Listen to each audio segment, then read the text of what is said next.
તો જગદીશ વિશ્વકર્માનું ભાજપના નવા પ્રદેશ પ્રમુખ અને તેને લઈને પૂર્વ નાયબ સીએમ નીતિન પટેલે અભિનંદન પાઠવ્યા છે।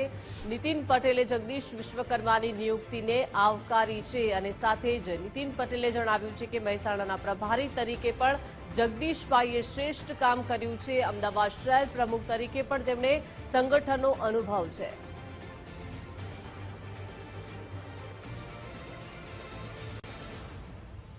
તો જગદીશ વિશ્વકર્માના નામ પર મહોર લાગી ચૂકી છે। તેમણે આજે સવારે 11:59 કલાકે તેમણે વિજય મુહૂર્ત પર આજે ફોર્મ ભર્યું છે। 11:39 તેમણે ફોર્મ ભર્યું છે વિજય મુહૂર્તમાં અને તેઓ એકલોતા ઉમેદવારી ફોર્મ માટે તેઓ ગયા હતા અને બિનહરીફ તેઓ થયા છે।